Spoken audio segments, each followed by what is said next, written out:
Oh, hey now, everybody. Welcome to the Pucknologists, episode 108. If you only knew what was going on behind the scenes. As always, do us a favor. Hit the subscribe button if you will. Give us a thumbs up. We appreciate that. If you follow us on iTunes or whatever podcast platform you enjoy, we'd certainly appreciate a thumbs up there as well with a cool little review.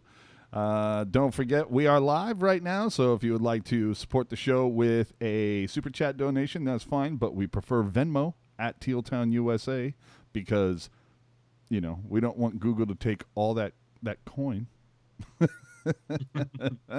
For legal reasons, that is a joke. Sure, for anecdotal reasons as well. Don't forget to follow us on social media: Twitter, Instagram, Facebook, Reddit, all those things at tealtownusa. Hit us up for that sneaky little Discord link.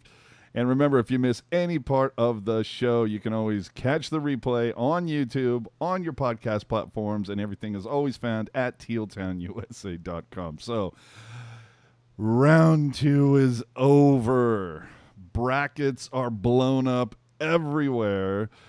With me tonight, Rocket Backhander. How are you? I'm well. How are you? I am scorching right now because it's like 102 degrees in San Jose. Yeah. But speaking of heat, let's get down to Jerk, where today it was 111 degrees. Oh, yeah.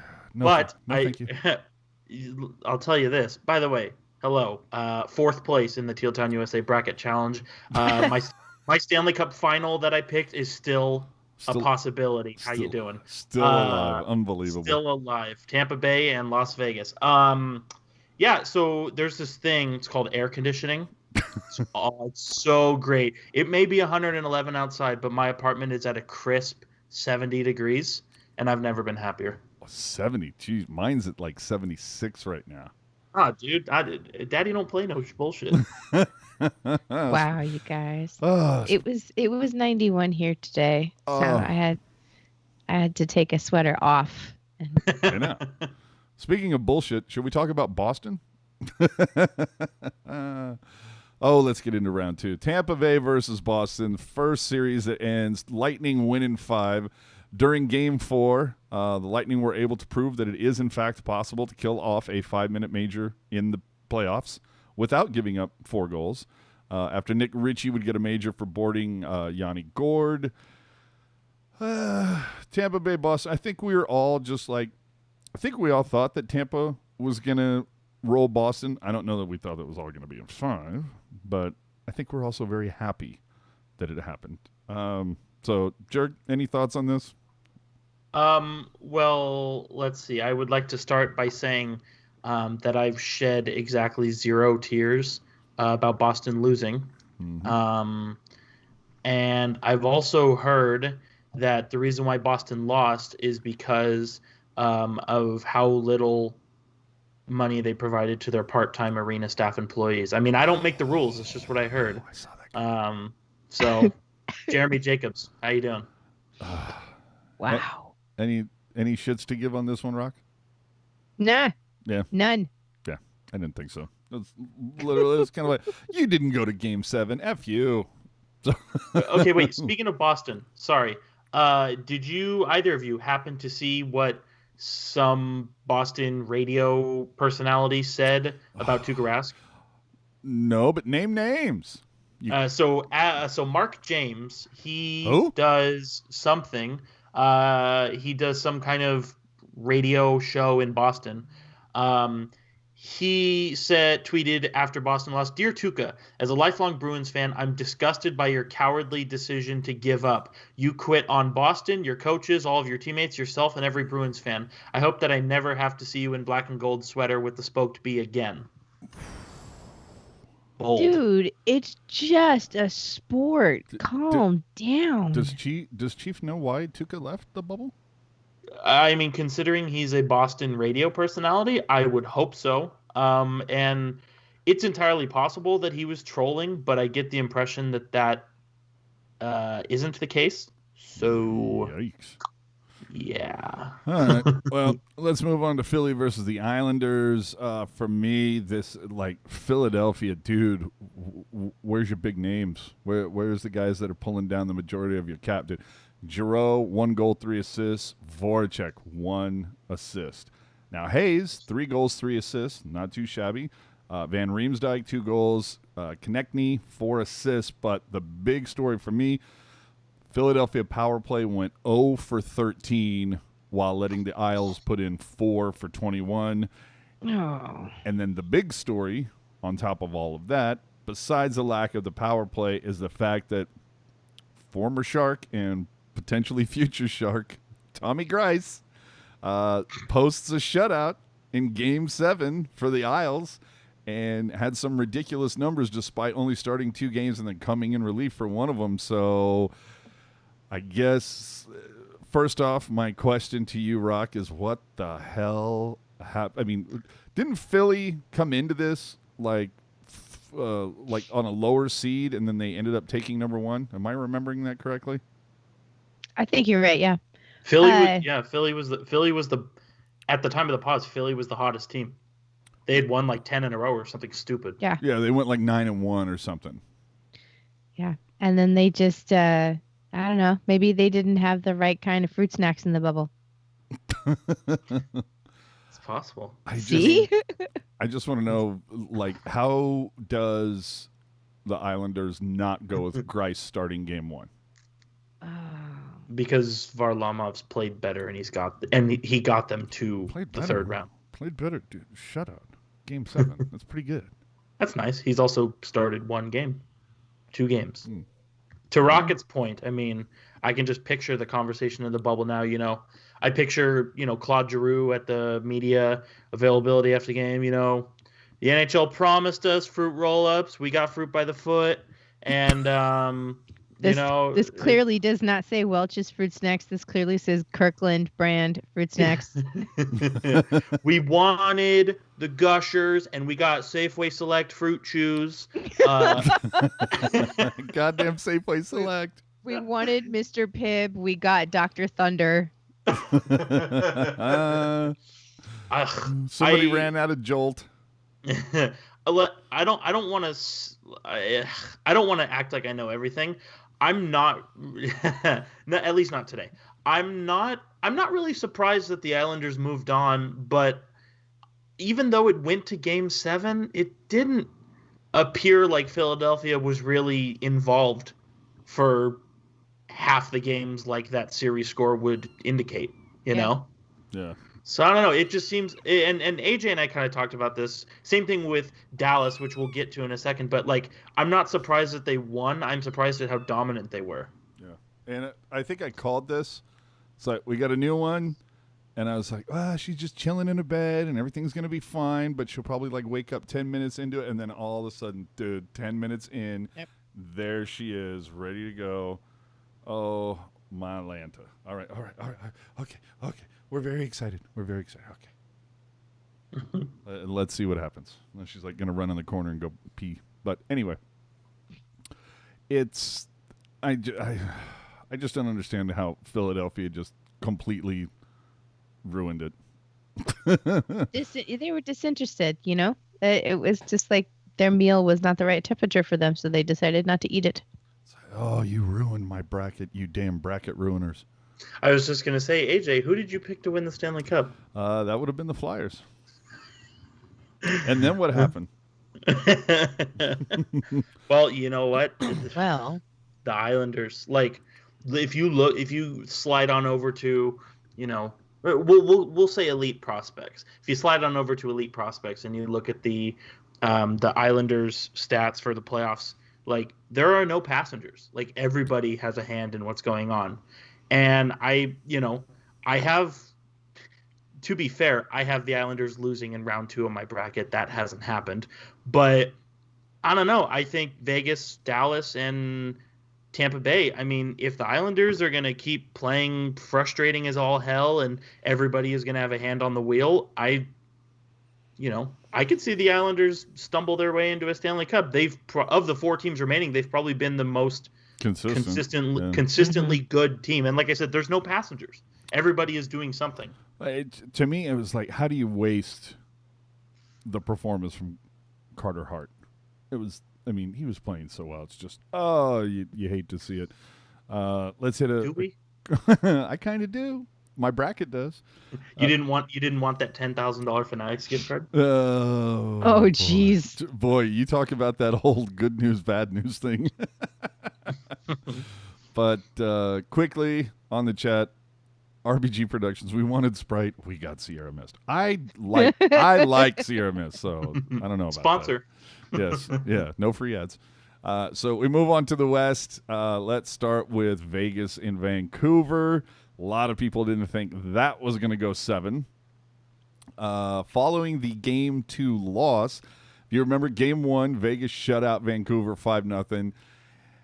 And then what happened? Vegas wins the next one. I believe it was 5-2. But following the loss, people went after Marcia Shaw on his Instagram. And Johnny lost his mind. Oh, my Lanta. In fact, let's just pull that up, shall we? So somebody asked him on his Instagram, how's the Olympic diving career coming along since you like diving on the ice? And his response was, shut the fuck, little dick, and go suck on your mommy's titties and stop wasting my time. It should also be said that the vast majority of his responses that evening all ended in some form of don't waste my time, stop wasting my time, something along those lines. The fact that I can't believe his response. But the best part about it, I think, was the next day, the very beginning of team presser, he calls it childish and says this will never happen again, despite this being like the 3rd or 4th time that it's happened. So I thought that was great. And the fact that Tealtown USA we've tweeted out video of him diving. So anyway, he lost his mind. The thing that got me in this series was DeBoer starting Leonard in Game 6. I don't know why he doesn't start Fleury, because if Fleury wins Game 6, then you've got Leonard more rested for the next round. If Fleury loses Game 6, then Leonard is rested for Game 7. That, to me, was a little interesting. Game 7, I'm just going to ask you this right now, Jerk. Did Thatcher Demko just play himself into a nice contract extension? I mean, it certainly looks that way, like he I mean, there were so many players on Vancouver who dragged the carcass across the line here, but I mean, that, like you said earlier, AJ, that series is probably over in Game 5 if Thatcher Demko doesn't play the way that he did. And I think Vancouver's got a very interesting decision to make, because Jacob Markstrom is going to be an unrestricted free agent. So it's like, okay, do you let their MVP go and go with Demko? That's not the worst idea ever. Do you re-sign Markstrom and trade Demko? That's not really the worst idea either. You know what I mean? It's a very interesting position to be in, and a lot of folks will point to, he's 30 years old, but he's a goalie. As we all know, goalies tend to hit their prime a little bit later than skaters do. If only there was a new team coming into the league next year that needs a goalie. Well, and see, that's the thing. And I tweeted this out, or at least I thought about tweeting it out. But I think my play here is you sign Markstrom and you trade Demko, even though that may seem a little sus because Markstrom is 30 and Demko's 24. But the youth factor, I would say, gets you a bigger return. Plus, as we said, Markstrom is 30, but Markstrom is a young 30. And he was their MVP this year. Like, he probably doesn't make the playoffs. Or, I'm sorry, Vancouver probably doesn't make the playoffs if Markstrom isn't playing the way that he plays. Yeah. And it's a very tough decision to make. I mean, it's whatever they choose, it's the right choice. But I think a smart person would say you sign Markstrom and trade Demko.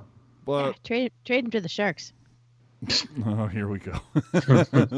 I mean, the problem, obviously, in Game 7 for Vancouver, they couldn't get any goddamn shots on goal, even during another 5-minute major that Vegas would take in a Game 7. Vancouver was outshot by over 100 over all 7 games, 273 to 169.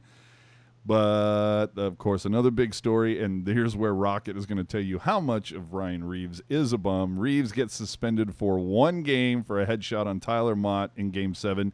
The funny thing being, of course, Pierre LeBrun calling Ryan Reeves an honest player on Twitter, and Peter DeBoer quoted as saying, "In my time," take that for what you will, "both coaching against Ryan Reeves and now with him, he's the cleanest, toughest player that I know." Rocket? Pete's full of shit. They're working such a spin job on this whole thing that they've all got vertigo. 1 game, huh? Just 1 game. That's all right. To be fair here, looking at the hit, it doesn't look like it was a predatory hit. It just looked like he was aiming, and that was the worst possible outcome. And he just happened to not land his hit. He landed it wrong, and that's what happened. But I don't think that these statements about him being an honest player and a clean player are necessarily true. Well, I liked what Ken Campbell from the Hockey News had to say on this, and I wish more writers would point this out, is the fact that Department of Player Safety essentially contradicted themselves. It's like, was this a reckless play or a deliberate one? The words of George Peros doesn't give any clarity, and that's a huge distinction.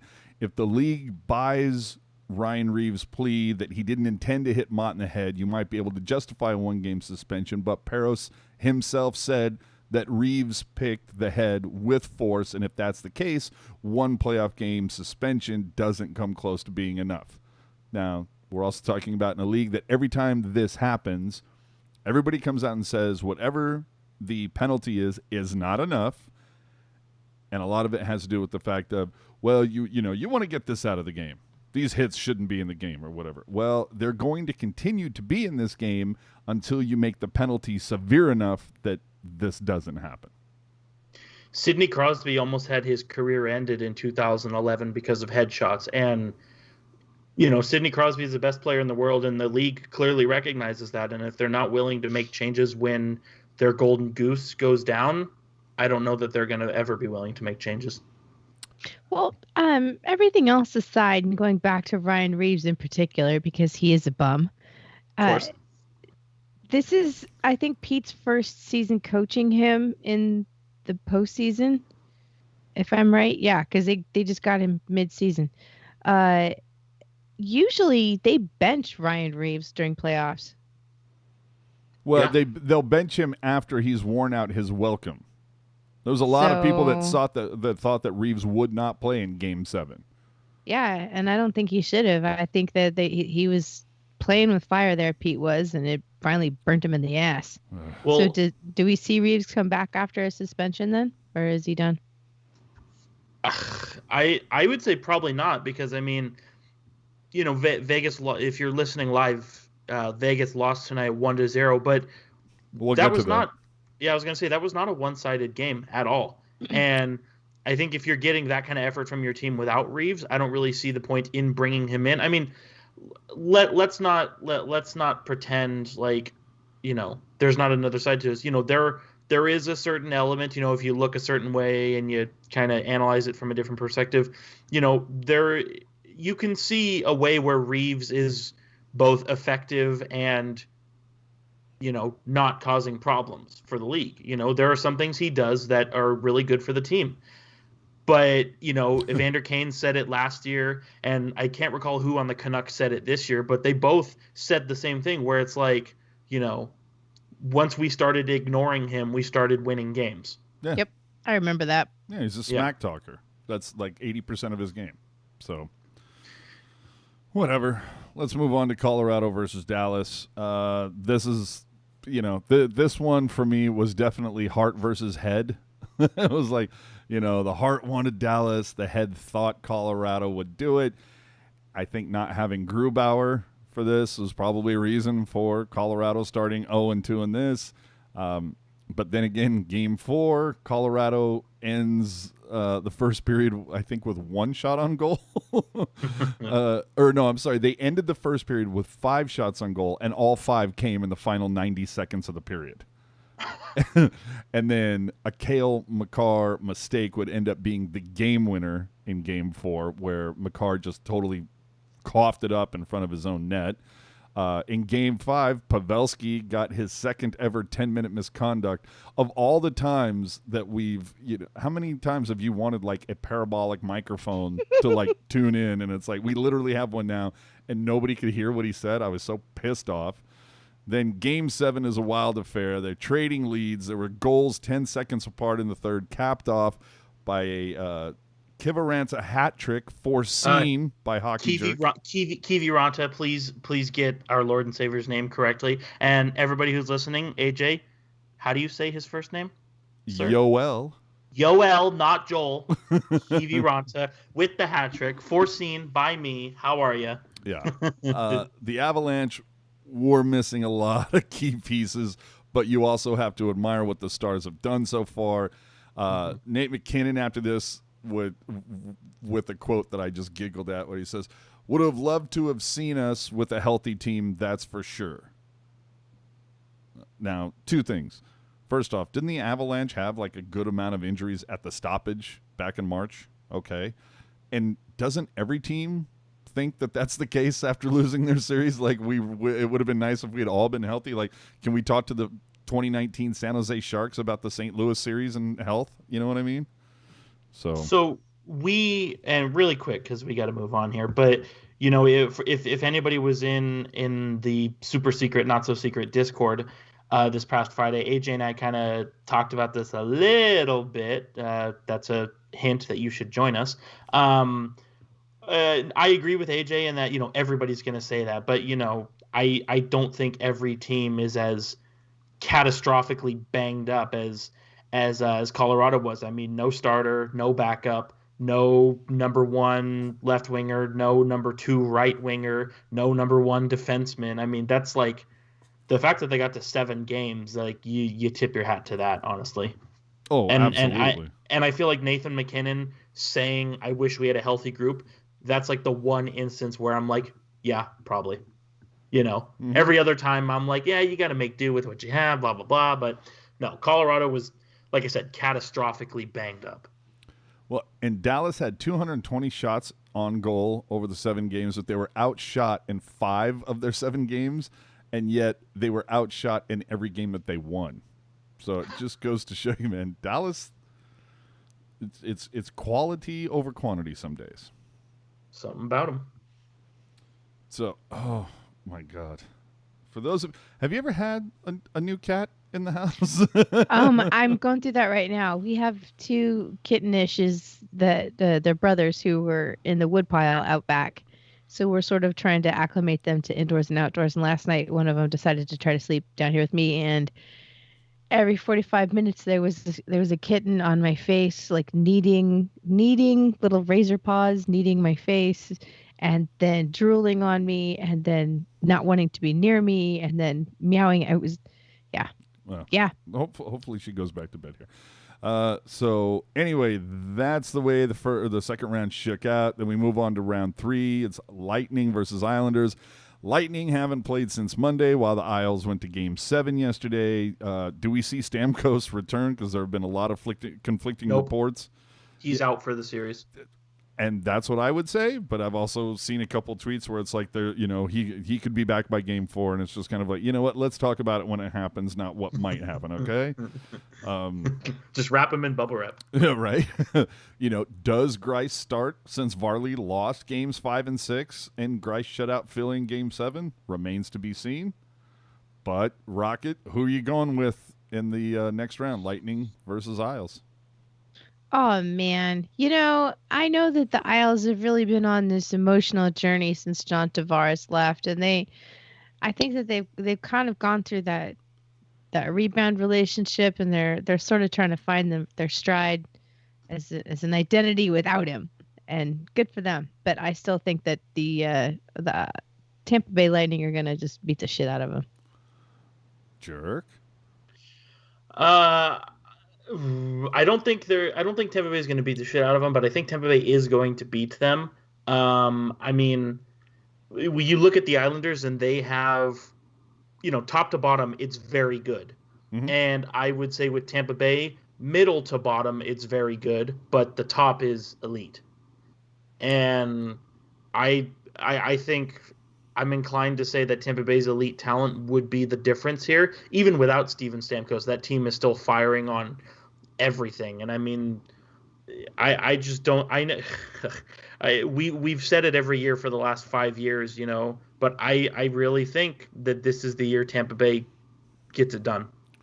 See, At least with this group, because obviously they've won a cup before. I've discounted the Isles for the last 2 series and paid for it each time. So I'm just taking the Isles in the next round, so that way it will guarantee their loss. Sure. Appreciate it. Yeah, right?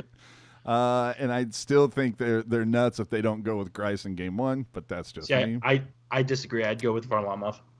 All right, we'll see what happens. We move on to Stars versus Knights. As we're recording this, the game ended, about almost an hour ago. And so I think the first thing we need to ask is, would the Knights be here at this point if they don't get Robin Lehner? Yes. Mm-hmm.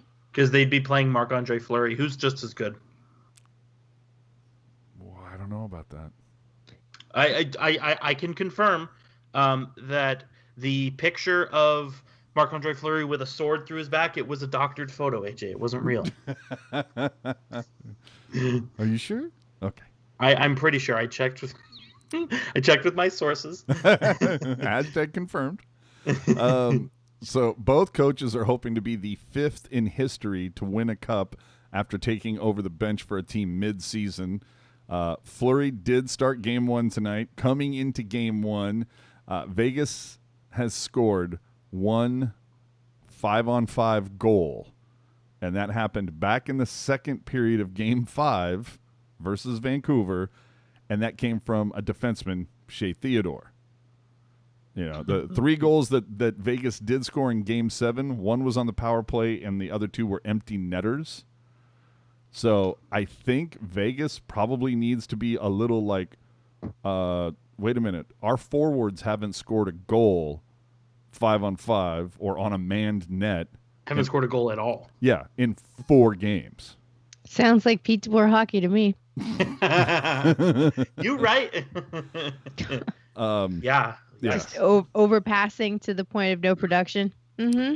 Well, tonight, Klingberg would open the scoring for Dallas at 2:36 of the first period, and then that would be it. And that was on the first shot of the game, too. Yeah. Oh, God. First shot that Fleury saw, and I think right then, if you're Vegas, you're going to be like, oh, we finally put in Flower, and then the first shot he sees, he lets in. I think you got to be kind of like, oh, shit, maybe this, where was Leonard when you needed him? I don't know. And then and this is just a quick thing for me, can we send a memo to all of the announcers to stop referring to the very first goal scored in a game as an icebreaker? Like, I've heard that about 20 times so far over the last week. Klingberg with the icebreaker, so-and-so the icebreaker. And it's just like, can't you just say, like, starting goal or first goal? Or I don't know. Like, come up with something new. But anyway, tonight, Dallas, Vegas. I don't know about you, Ryan. Were you able to watch all the game tonight? Not tonight, no. Oh, Jerk, what about you? I watched. I watched all of the game, and it was, if you're a new hockey fan, you're probably not gonna become a fan of the sport by watching that game. But I think if you have an appreciation, beneath the teams and the players, if you have an appreciation for the game, I think it was a chess match, and I really enjoyed that aspect of it. There were times where it was end to end, there were times where Vegas dominated, there were times where Dallas dominated, and I think outside of that first goal that Dallas got very early on, I think it was, pretty even for the most part, I mean, Vegas didn't really catch up on the shot clock until the third period, but they held off Dallas's onslaught in the first 40 minutes. So I think it was a chess match. I think, if you have an appreciation for the actual nuts and bolts of the game, I think you would have enjoyed it. There was just so much back and forth. You had like 7 or 8 minutes of the third period. There was no whistles. It was just back and forth. Neither team could sustain pressure in their offensive zone. It was just a lot of back and forth. But Dallas was held to only 2 shots on goal in that final period. And, I got to be honest, like halfway through, I'm like, come on, guys, you got to get some more rubber on net. Then as it was going, Vegas could not find any quality. And it was just kind of like, I think they don't need to keep shooting it on goal. They just need to play this kind of frustrating brand of hockey. And you could see that Vegas was starting to like lose their minds a little bit. So, and this is the first time too that Vegas has been down in a series. So we'll see what happens in game 2. That's where we're at. Let's see here. In the first round, how did the former Sharks perform? Well, we already talked about that. But in the second round, Pavelski, 2 goals, 2 assists, 57% in the circle. Barclay Goodrow, 1 assist over 5 games, 72% in the circle. That's pretty bomb. Justin Braun, 2 assists for Pavelski, and Donskoy was unfit after game 1. So what was our sound effect? I think we had one for Jonas. Goodbye. So let's move on to some Shark stuff. Did you know 30 years ago today, the NHL team officially announced their name would, in fact, be the Sharks? According to Shang over at San Jose Hockey Now, the team hadn't announced if they were going to play in San Jose or Oakland, which was under consideration, but the name 30 years ago today was announced that it would be Sharks. There you go. All right. Now, I can't wait to hear the back and forth on this. San Jose Hockey Now, Sheng Peng, buddy of the show, our friend, put out an article or two. He seems to really, really want Johnny Hockey in San Jose. Rocket, your thoughts? It just feels more like, do we need to go after another big name with a lot of money attached to it in order to get something done? Like, is that really honestly the only thing that you can think of? I mean, because I don't think it's going to work. I think it would just be another big name with a big contract stacked on top of a bunch of other big names with big contracts and some farm kids. There's no magic in that. Jerk, your thoughts on having a carbon copy Kevin LeBanc? You know what? I think Johnny Hockey, he's one of the most talented hockey players that the NHL has right now. I think Patrick Kane, Artemi Panarin, Johnny Hockey. It's very close. He's a very talented player. But he's also shown that when Calgary makes the playoffs, which has been very few in Johnny Gaudreau's tenure, if memory serves correctly, only four times that he's been there, he's disappeared every year. And now I will say he did have a good playoffs this year, but you need an elite level playoff from Johnny Gaudreau, and he was just good. And so, I hate to say that, I hate to assign the characteristic to a player of, they can't win the big game, but, there's proof to Johnny Gaudreau not being able to win the big game. And also, as we've seen, especially in that Colorado series last year, when he gets frustrated, he's rattled, like really, really rattled. And personally, if I'm a coach and my superstar winger is rattled and he's, it's a different to play pissed off and try and make things happen, and then to go in a shell and, kind of just be a whiner a little bit. And that's not I don't care how talented you are. If I'm a coach, that's not the player I want on my team. I'm just waiting for his nickname to turn from Johnny Hockey to Johnny Milk Carton when the playoffs start. That's just me. Solid. All right. I don't want to go down this rabbit hole for very long, but it did happen, and everybody and their mother wrote about it. Sharks captain Logan Couture tweeted out that he was punched in the face in Toronto for making comments about supporting the GOP and mentioning Donald Trump's name based on a like by somebody. Couture had a little tete-a-tete with Sportsnet, but a very I know words. I have the best words. would end up burying that hatchet. Tara Sloan was her name? Tara Sloan, yeah. Okay. The sad thing about this, of course, is like every media outlet on the planet, including KNBR, that typically ignores anything Sharks related, everybody suddenly reported on this.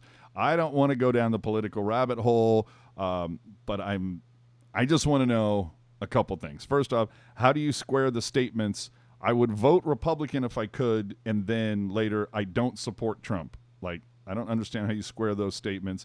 And then, of course, the topic being so toxic that Kevin Kurz had to limit the Twitter responses when he first reported on it, and that's the only Athletic article that I'm aware of that Kurz has written where they turned the comments off on the article. And then how does this impact the relationship with Evander Kane? And finally, why did Couture even bother to tweet about this? Why not just keep this information to yourself? Well, trying to be careful here. That's what I'm saying. So I'll just say this. You said you're not sure how you can square voting Republican and not supporting Trump. I think that's definitely a belief that you can have. Without getting into all the minutia of it all, there are a lot of individuals who support the GOP that don't support President Trump. And, what I've found in my experience, and AJ knows about this, we're all about the civil discussion and civil discourse. Yes. And there are a lot of, it's very much, what we see now is, okay, this guy's wearing my side's jersey. I'm rolling with this guy. Mm-hmm. Where AJ and I are both kind of like, well, let me take some of this, some of that. I'll leave that, but I'll take that. I think that I think you can support some tenets of the GOP while not supporting their major candidate. Now, I'm not going to pretend like I know what Logan Couture was trying to say or thinking when he sent out that tweet. I've got no idea, but from the tweets have been deleted, so you're just going to have to trust me on this. But the impression that I got from Couture's replies, and he said as much, was, it sounded like he was generally curious as to what the GOP had to offer. Whether that's the truth or that's just trying to cover his own ass, I don't know. But, I don't think it's a crime to be curious. See, I look at it like this. I support the Sharks, but I wouldn't vote for Erik Karlsson as captain. You know what I mean? Well, and it's the same thing, how can you be a hockey fan and hate the Golden Knights? I mean, that's the same thing that, that's the same thing. I mean, not exactly. It's not the same. It's similar. Right, AJ? That's right. Rocket, any thoughts on this from you? Or are you just like, I don't even want to touch this with somebody else's oven mitts? No, you guys can play catch with this all you want. I'm going to stay way over on the sidelines. Rocket's in the dugout. She's got her sunflower seeds. She's like, I'm good. I'm in the concession stands. Shit. From the Athletic, there were 2020 NHL organizational rankings, and the Sharks finished 28th. Is anybody surprised by this? Probably not. No. Can't see why you would be. I could have seen it be higher, but I don't think it's a crime that it's that low. No. Finally, before we move into like some around the league stuff, God, there's a part of me, I'm so conflicted and torn by this because there's a part of me that wants to like, sometimes you have to call out the idiots, but conversely, it's kind of like, why give them any publicity whatsoever? But it's just fun. It's just, sometimes we just have to have some fun things to talk about. So I need to deal with Ashley for a hot second. before she like destroys thing on my desk. But some jerk off on Twitter decided to try to what do we say, jerk? Don't chase the clout, let the clout chase you. Am I right? Jerkonomics 1.1. Jerkonomics 1.1. So Chief gets on the Twitter machine, and this guy goes, "My friend works for SAP Center, and he just sent me pictures of the new Adidas San Jose Sharks 30th anniversary jersey set for next season." Bizarrely enough, only tagging 3 accounts: UniWatch, Sports Logos Net, and Tealtown. Now, if you look at the photos that Chief threw in, they scream knockoff. Like, there's so many different things. It's like the fonts aren't right. The stitching isn't accurate. The Adidas logo is completely off. The dimples on the shoulders don't, like, just all these telltale signs that these are full of crap. Right? Then we reverse image search the dude's avatar, and it belongs to somebody named Jerry Mahoney at Jerry Mahoney or Jerry-Mahoney.com. Oh my God! And this is from a post. So if you go back to it, that's what he used as his avatar. This is from a post from 2012. That's where he stole that photo from. Here's another photo from Jerry Mahoney. But anyway, to pile on that even more, he's got this guy Kevin who joined Twitter in September of 2020. For those of you without a calendar, that's been 6 days. And he's following one person. Want to guess who it is? Yes, it's that person. And while we look at this avatar, I looked at that and I said, God damn, that looks familiar. Where was? Oh, that's right. It's on my Adobe stock photo set.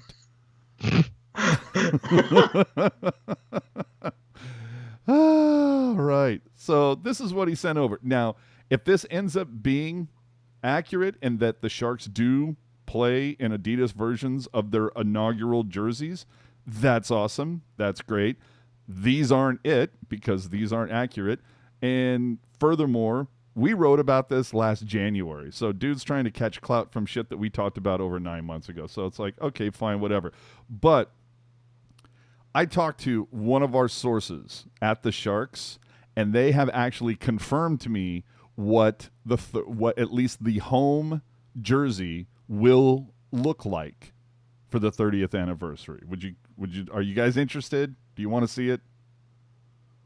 Sure. Okay. See, I think this is fantastic. That's wonderful. There we go. So there's your.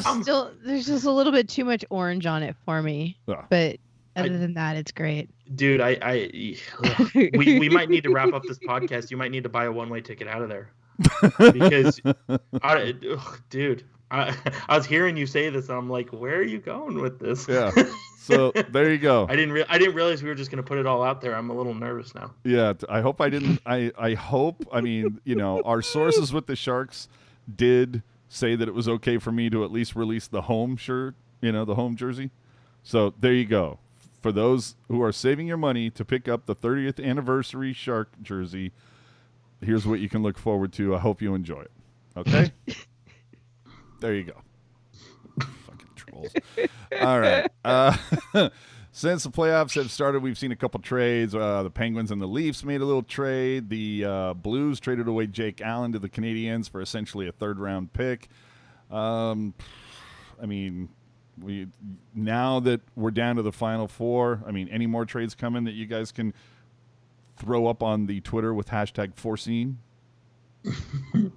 Well, this isn't much of a big secret, but the Pittsburgh Penguins general manager, Jim Rutherford, has been known to be very forthcoming with his plans. He was on Hockey Central at noon, I think a week ago, and then he was on TSN Overdrive 2 weeks ago, and he said on the radio, yeah, we're trading one of our goalies. I'm like, all right, dude. I'm like, you do you. Dude, I appreciate that kind of transparency. Oh, I love it. And then he also said in the newspaper, he's like, yeah, we're not bringing Justin Schultz back. I was like, oh, Jesus. He's a pending UFA, but still, in the paper. Dude, did you text him before you said that?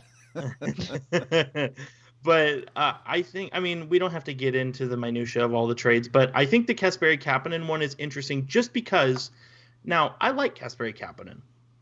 Would I give up 15th overall for him? No. Probably not. I think I would give up the Sharks' first-round pick for him, which is going to be... Which is now the first pick in the second round? Which is either 29, 30, or 31. But I would not give up 15th overall for Kasperi Kapanen. And the reason why I'm talking about this is, you know, we're Sharks fans, we're a Sharks podcast. We don't care what other teams do.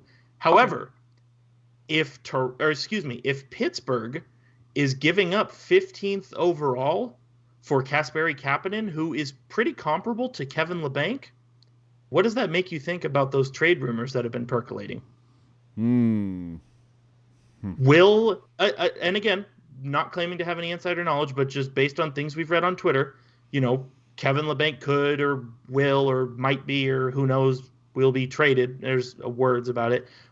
But if I'm Doug Wilson, I'm like, oh, you want Kevin Labanc? Well, go ask Kyle Dubas how much he costs, because that's what Pittsburgh played for Kasperi Kapanen.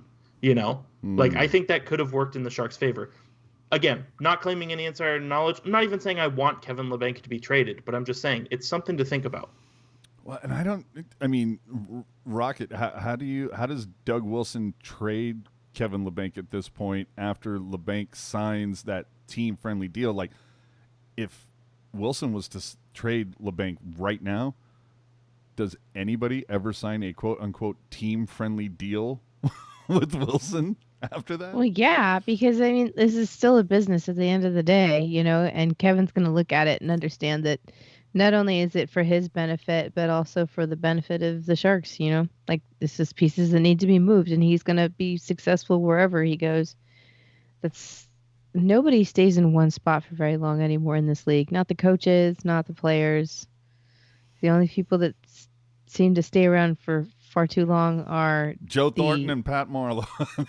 No, I was going to say the old shitty color guys like Don Cherry and Doc Emmerich. And the referees. That's it. Everybody else just changes around, you know. The referees are doing their best. Yes, they're doing what they can. The game moves very fast. They need to move faster. There you go. Since we last spoke with you, John Tortorella was fined $25,000 after the elimination game that he played in, becoming the only guy in the NHL who gets fined for both saying too much and not enough. There you go. All right. Jerks, #MyYotes, got pee-pee slapped for violating the combine policy, lost a couple draft picks. Does that mean that Jerk will stop telling me how legit Arizona is at every Pacific Division preview show? Remains to be seen. No, but that's it's just crazy. Their 2020 second and their 2021 first are now forfeited because of the actions of somebody who literally quit. Now, punishment is absolutely deserving. However, if I say a bunch of, offensive things on the podcast and then quit the podcast, is anybody going to ding Tealtown USA for what I said? I don't know. Let's find out. Yeah, first things first, that Landy guy. No, I'm just kidding. Man bun wearing motherfucker. No. Man bun. No, we love Landy. We love you, Landy. I definitely punishment is deserved, but man, to ding him that hard for the actions of a guy who's not even there. Well, speaking of the Yotes, there has been speculation on social media that, of all people, Pierre Maguire is up for the Arizona GM gig. For me, I'm like, hey, whatever the hell gets him off my TV is awesome. And if he could make Doug Emmerich like the VP of operations, that would be even better. Oh, that's and I'm sorry to interrupt you. Kevin Lacey bringing up a very, very good point. Apparently, the Yotes were late in paying some of their players their signing bonuses on time. And from what I understand, what I've read, those late signing bonuses have now been paid, but they were still late. Christ. All right, moving on. St. Louis Blues GM Doug Armstrong came out and said multiple players tested positive for COVID-19 earlier this year, and he believes that ultimately affected their performance in the Edmonton bubble. Poor excuse, Rock? No, I do not think it was a poor excuse. This COVID stuff has been messing with everybody, and if it messed with them, it messed with them. So be it. Will a 35-year-old Ovi get a contract extension going into his final year, Jerk? Going into the final year, no. But before the final year is over, absolutely. He's 35 years old. He's still good for 50 tucks a year. You don't walk away from that. I thought you were going to say until he's 50 years old. But that too, maybe. It's going to Alex Ovechkin, 80 years old. Wake up, take your pills, fire a one-timer from the face-off dot. I have two words for you. Jaromir Jagr. So I'm saying, until Ovechkin's not putting pucks in the net, keep the train rolling. I think you do a string of one-year deals, but you don't walk away from that train, especially because of the record he's chasing right now. If I'm the Capitals, I want him to do that in a Capitals sweater if he is going to do it. All right. Getting back to the Blues for a hot second, they traded Jake Allen to Montreal for a third-round pick, sparking all of this talk about 1A, 1B, that is where we're going, Rocket. Everybody, there's not going to be a starter and a backup anymore. It's just going to be 1A, 1B. It's like the Dallas Stars were ahead of their time when they had Nemo and Lettinen.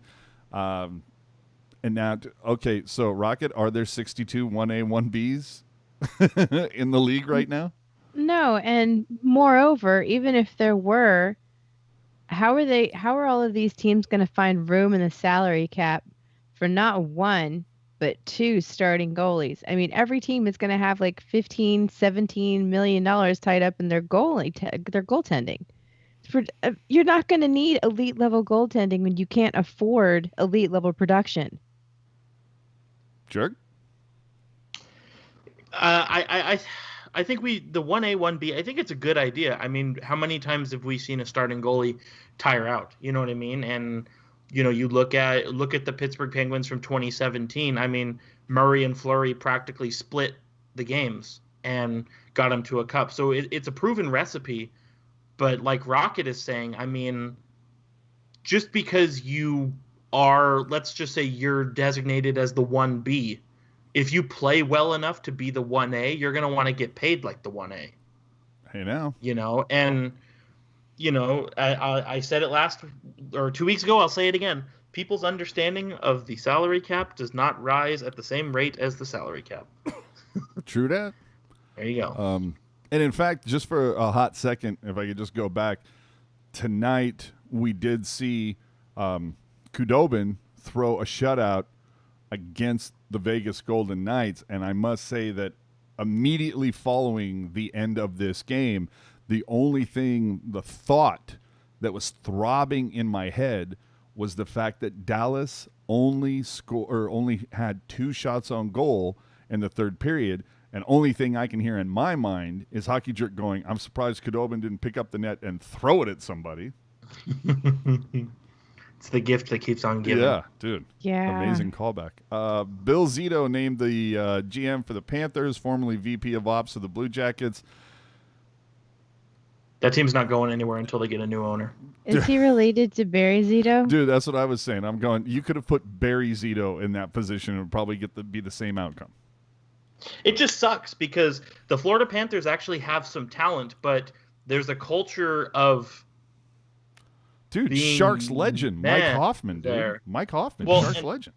I know we're running late, but I've had this on my brain for a couple weeks, and I need to get it out. So we've heard this with the Florida Panthers. Now we've heard it with Arizona. We've heard it with the Anaheim Ducks about 5 years ago. But obviously you guys have heard the expression, this team has an internal cap.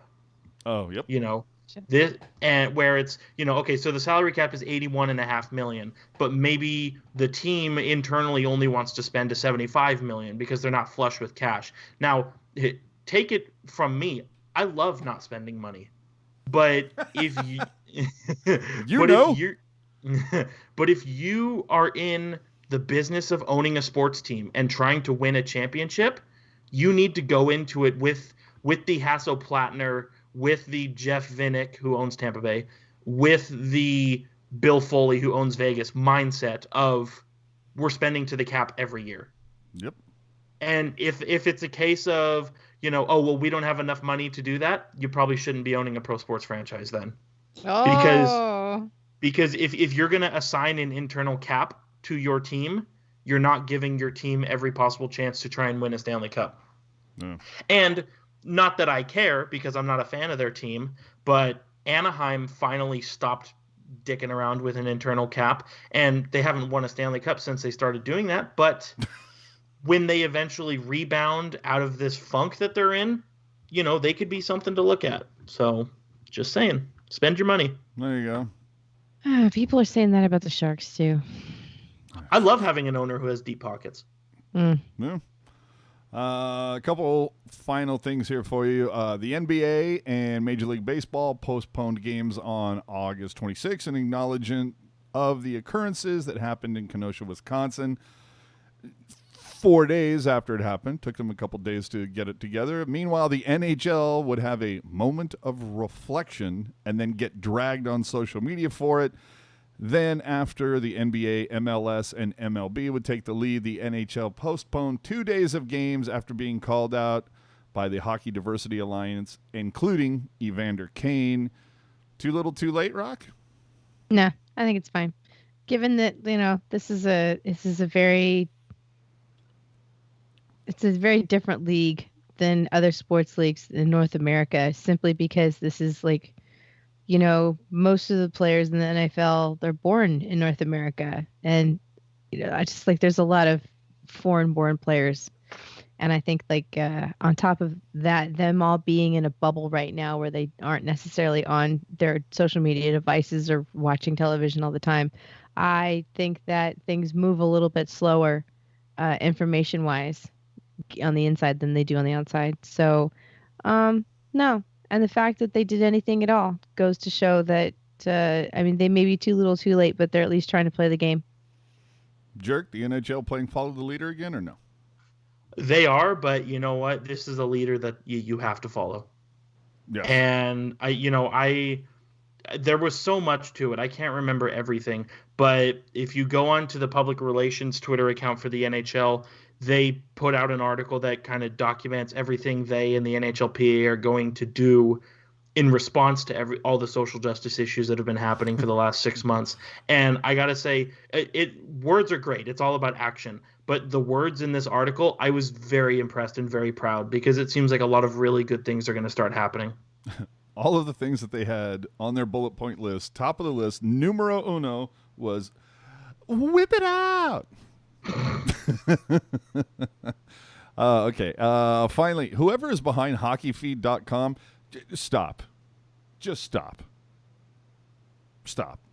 You guys don't put any authors behind any of the BS that you guys put out. They posted an article about the Marshall meltdown on Instagram. They said it happened on Twitter. They also said he had been suspended from the platform. He wasn't.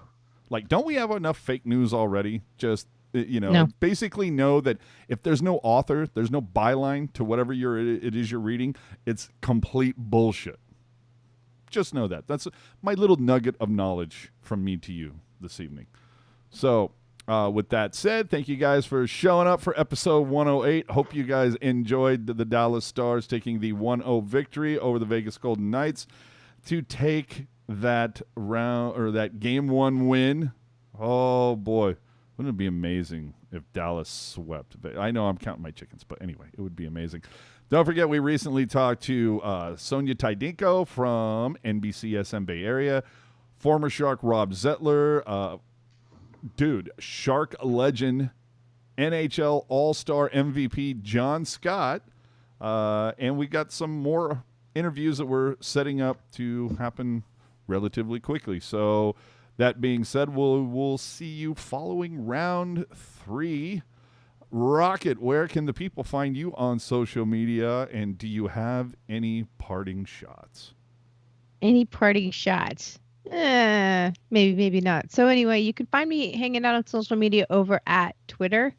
That's our backhander 76. I talk about hockey adjacent things, and goofy girly stuff. And I moved to the Pacific Northwest, and so like PNW stuff, and just stuff about driving, whatever. I like to drive. So yeah, that's our backhander 76, capital R, capital B, little backhander 76. Or you check out my photographs over on the Instagram. Rocket backhander, one word. AJ? Hockey Jerk, if we can get Doc Emmerich onto the Cameo app, will you go in halvesies with me to make it so Doc Emmerich will send us a video that goes, Rocket with a drive? Didn't you hear my last point about not liking to spend money? You're right. You're right. But at this point, it's not spending money, Jerk. It's investing money. That's true. That would be the sound clip that keeps on giving. Yeah. What I think what would be even better is, Doc Emmerich, he knows words. He knows words, and he has the best words. No. He has he knows words, and he uses those same words over and over right, and over. But how great would it be to hear Doc Emmerich in a game saying, "Oh, and what a rocket backhander by insert player here." I think that would be much better. Brendan Dillon, maybe. Sure. Now I tickled everybody's fancy 2 weeks ago with my little fun obscure fact about Kentucky Fried Chicken and who they follow on Twitter. And I want to try and make it a theme. I want to try and close the show with a little bit of non-hockey related levity. Now, you may think this obscure piece of knowledge is better, worse, or as enjoyable as the KFC one, but here you go. Folks, love is not dead, because two scientists who were working on Antarctica, they matched each other on Tinder while on Antarctica. So the moral of the story is, if you think you're down and out in the love world and you haven't met the right person, love is everywhere. You just got to find it. Even Antarctica, where the only person, or the person you're matching with, is the only other person there. And with that, you may follow me on Twitter at hockey_jerk. Third round is rolling. Islanders and the Lightning from Tampa Bay. It's going to be fun. If you like tweeting about hockey, that's the place you're going to want to go. I've also amended my subscription policy. You may now you may now tweet me about other various non-hockey related topics, which we'll get into a little bit later. And yeah, go Dallas. Jerk explaining, no matter where you're at, there you are. There you are. Hey, now. We'll always be there for you. What was it? Was it Best Great Western? Great Western. Yeah, I was thinking Best Western. That was a hotel. Yeah, AJ_Strong on all the social media stuff. My final words. I might as well get a T-shirt or a tattoo that just says "FU Fanatics." I think that's probably always my final take on everything. Sure. So, hope you enjoyed the show, everybody. We almost made it 60. We're like at 62 right now, so we're very close. We will get a tight 45 between now and the start of next season, I promise you, at some point.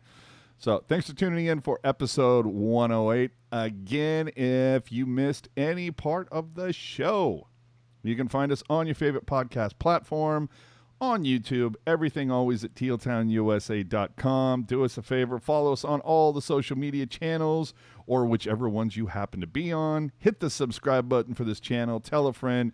We certainly would appreciate that. Help us build up what we're doing. So that's episode 108 in the books, kids. Thanks for coming out. Keep it